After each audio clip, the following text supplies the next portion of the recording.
Hello, hello, hello, my lovely Padawans, and welcome to all of you Yu-Gi-Oh fans. Today, I will be giving you a deck profile of my Shadows, or Shadow of Infinity set deck, which I made from 15 random packs, and it's actually a fun deck to play.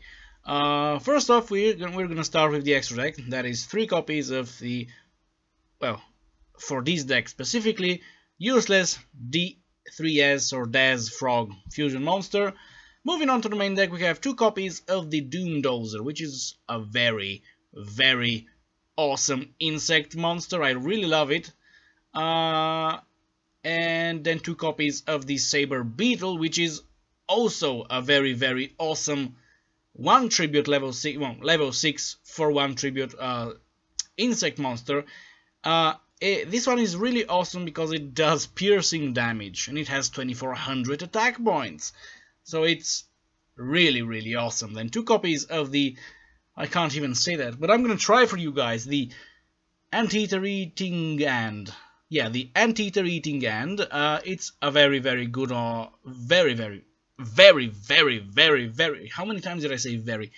It's a funky insect card. Pretty much you have to send 2 spell or trap cards on your field, from on your field to the graveyard, and then you special summon this. And once per turn you can destroy 1 spell or trap card on your opponent's field, but you don't get to attack with this monster in the turn that you activated its effect. Then 1 copy of the Chainsaw Insect, pretty straightforward. It dies, you draw a card.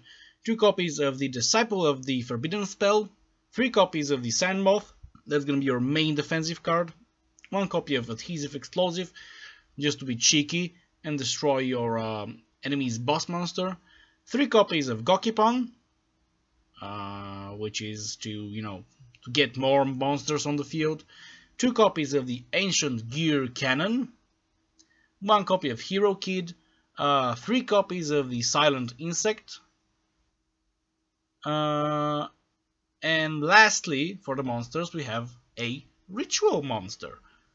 The Ruin, the monster called Ruin Queen of Oblivion, which is actually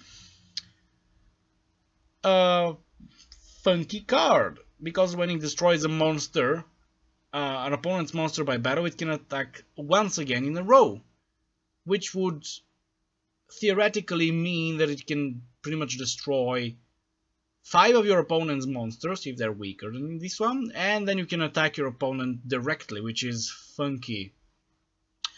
For spell cards, we have 1 copy of the Ancient Gear Drill. To pretty much you're gonna use it with the Ancient Gear Cannon monster card to, you know, get a spell from your graveyard.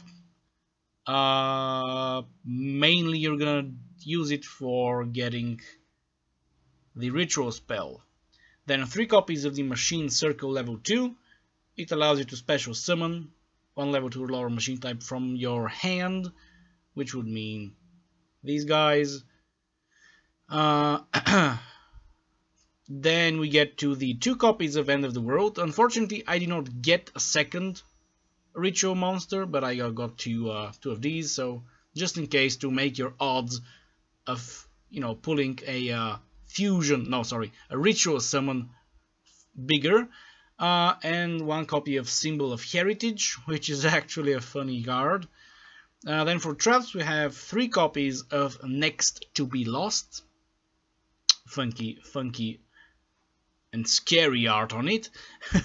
1 copy of Super Junior Confrontation. Then 1 copy of Option Hunter.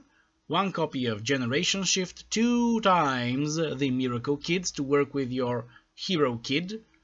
1 copy of Full Salvo, and 1 copy of Malfunction, which is actually a nice way to protect yourself from a trap, even though you don't destroy it, right? So yeah, I hope you enjoyed this deck profile, my lovely Padawans and fans of Yu-Gi-Oh! I will see you in the next video, and until then, may the Force be with you, always.